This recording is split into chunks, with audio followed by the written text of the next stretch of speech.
Good morning. I'm going to be talking about a topic that is really near and dear to my heart. And it's something that I have always been such a big advocate of, because it's something that has vastly changed my life. And I want everybody here who is considering going to college, I would love for them to make the same choice, because I just think you really can't go wrong. So I'm going to talk about why you should study abroad. And so I tried to think, there's so many different reasons why you should. You can go online and see like top 10 reasons. You can see all sorts of different things that tell you why you should. And there's going to even be some things that say why you shouldn't. But I tried to get it down to 3 main points, and hopefully these will be helpful points and not just something that, you're like, well, I've heard that before. Which you may have, but especially if you've looked into it. My first point is, this is actually a point that is more for either apprehensive students who aren't sure, maybe a little bit afraid to go away from their comfort zone, but also for parents who are also very nervous. And that is that studying abroad is a protected adventure. And this is something that is very important to know, because I think people wonder, am I just going to be dropped in the middle of a foreign country and left to fend for myself and figure out everything? And the answer to that is most definitely not. Every time someone decides somewhere in this world to go study abroad, they go to study abroad office at their local university. Now, I went to the University of Tennessee in Knoxville. I grew up here in Aiken, but I went about 5 hours away for school. And I decided I definitely want to study abroad. I've always been wanting to do that myself. It wasn't something that was ever a maybe, it is a definitely.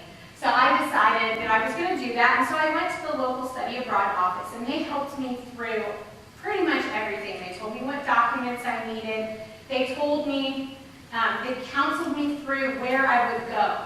So you may not know, even if you're not sure right now. I mean, some of you guys are high schoolers, and you're probably not even thinking that far in the future at the moment, but maybe you are.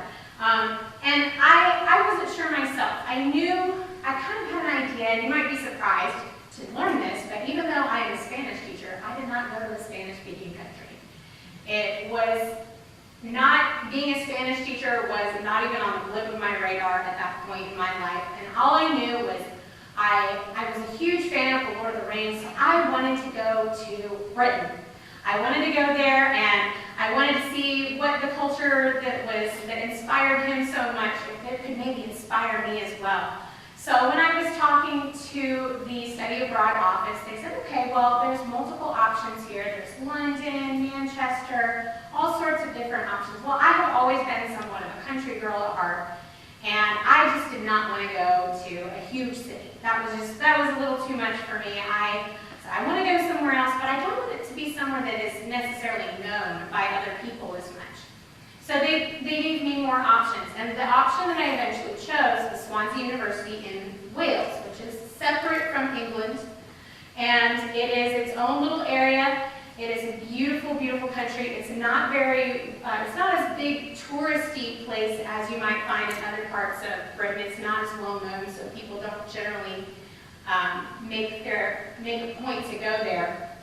So I decided that was where I wanted to go, and they said okay, and so they got me in contact with the university, and they were with me the entire step of the way.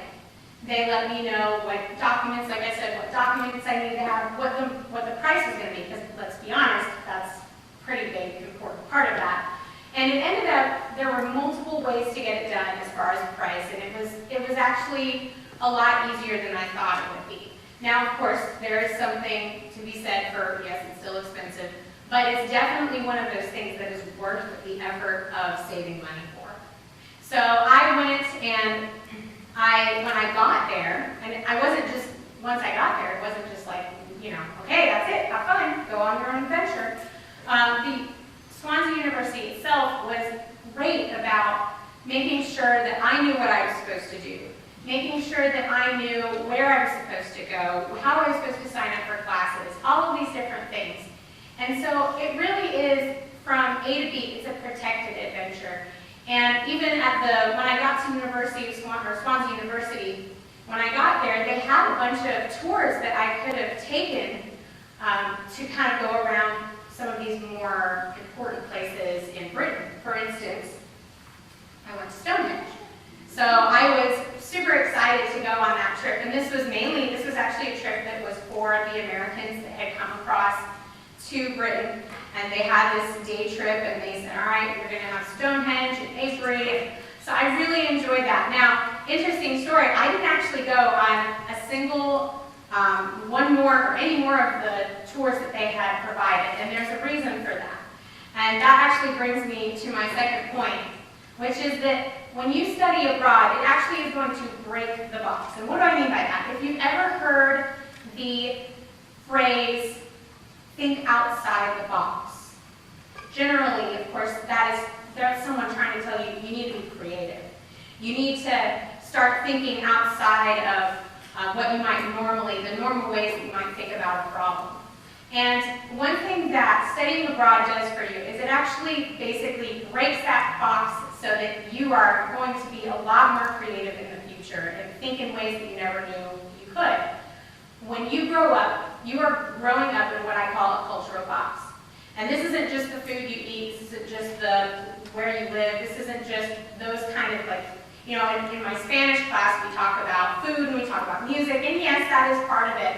But culture is more than that. It is the values that people have and the values that they grow up with and how they learn to interact with others. And you're brought up in a box. You might not be aware that you're brought up in a box, but you are. And one thing that studying abroad does do is that it makes you realize that you actually do live in a box. And so when I went over to Swansea, I quickly decided that I needed to do something because it's very easy to go over and make American friends or make friends from places that are similar to you. It's very easy because they have those kind of adventures where you can, all the American students can go and do different things. And so that's an easy step, and it's fun, it's okay.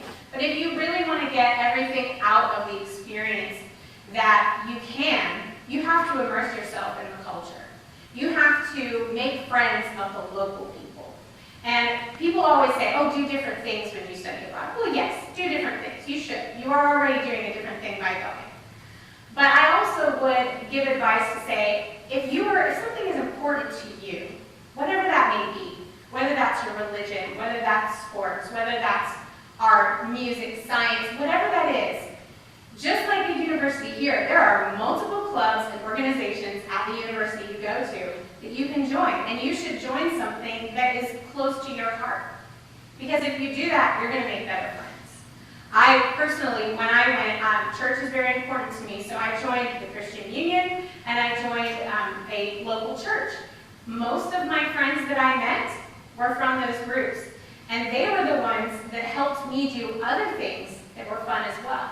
So some of the things that I would never have gotten to do had I not joined that group and had I not decided to put myself out there and make friends from the locals, then I would not have gotten to do some of the things I did. If I just stayed with some of the Americans, yeah, I would have gotten to do the fun, touristy things, but I wouldn't have gotten to experience life with some of these people. One of the things that they did that will always live in my heart was that the church that I went to would have meals after church on Sunday for all of the university students, and I got to go into people's homes and see what it was like. Now, I didn't do one of the programs where you're exchanging and you actually live in someone's house. So if you do that, you get that experience as well.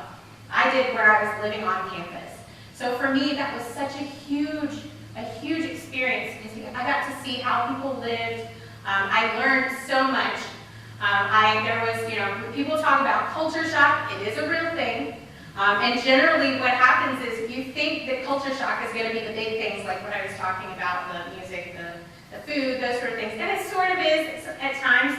But for me, culture shock was really, in my head I had this assumption of what British culture was, or Welsh culture. I didn't know much about Welsh culture. I had that assumption, but it was the little things that I didn't know were going to be different that really hit me hard. And that was the culture shock. But at the end of the day, that wasn't a bad thing. That was a good thing. The culture shock allowed me to be flexible and adaptable later in life. And, it's uncomfortable. There are times when you will say things that are uncomfortable because you realize apparently that was not the right thing to say. And it happens, but at the end of the day, you learn from those experiences, and that experience of adversity only allows you to grow. So I would say that even though, yes, I had culture shock, I wouldn't give it, I wouldn't throw it away for anything. And with that, I also learned something else that I did not expect. I discovered what my box was. So going back to living in my cultural box, I didn't know what I sort of knew like what people say American culture was, but I didn't actually know what it was until I started having those conversations with people. They would ask me some of those questions like, so is everything like it is on Friends? No. So they would have these questions, and by their questions, I would realize what they assumed about Americans, and I also realized what I really didn't know about myself. And so through all of that, it allowed me to have a better understanding of where I'm coming from as a person, but also how to relate to other people who don't necessarily come from that same place. And it was one of the greatest experiences I could ever have. So I'll go ahead and show you this picture. This is an example of me and some of my friends. I'm in the back. We're doing something quintessentially British, standing under an umbrella. All right, finally, my last point is about future opportunities. You really never know what it might open up for you. One of the things that it did for me was broaden my love for traveling. It broadened my love for other cultures, but also some more tangible things. For instance, one of the girls that was under the umbrella is a really good friend of mine and still is, and she was a friend from church. And when she was telling me about her degree was called American Studies, and for 1 year she had to, it was required by her program, to come and study abroad in the U.S. for a year. And so of course I said, you have to come to University of Tennessee, you have to come, we could spend a whole other year together. And she said, okay. And so I brainwashed her. I made sure she was a Tennessee Volunteer fan. I got her orange. I sang Rocky Top all the time.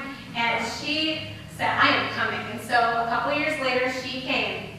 And she was very excited to be there. And what I loved was I got to now share the things that I had only told her about with her.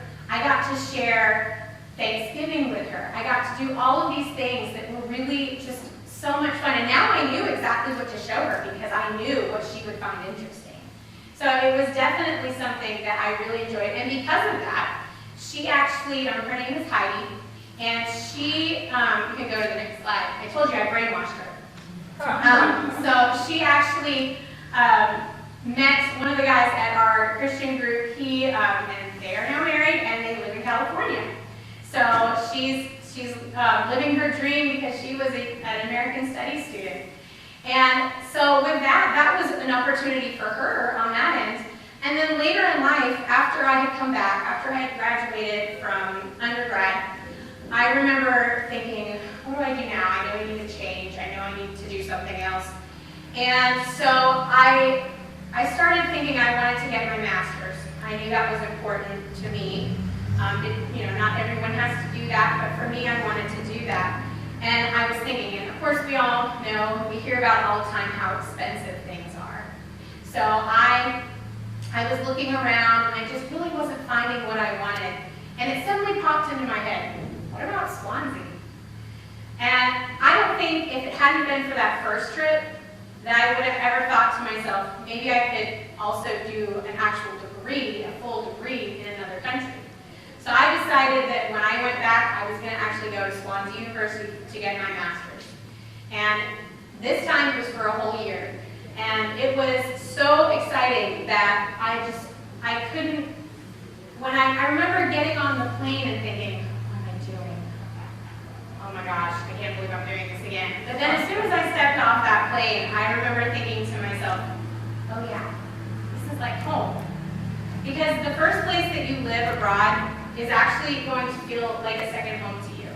It'll get to the point where you will have such an affinity for that place, and you will defend it almost like a native sometimes. Whenever anybody says, oh, you went to England, I'm like, no, I went to Wales. So every time I really, I talk about it, I could talk to you guys about Wales for hours and hours. But so I went back, and like I said, I was there for a year. absolutely a phenomenal experience. Like I said, I could tell you hours and hours and hours of stories, but I don't have time for that. So if you ever want to ask me, I would definitely be okay with telling you stories. But the question of this is not, what about my stories? It really isn't. The question is, what about your stories? So I could tell you about the time I went forward walking. I could tell you about the time I sat out under the stars on a deserted beach. I could tell you about the time I desperately tried to learn rugby well. But, like I said, those are my stories. What stories are you going to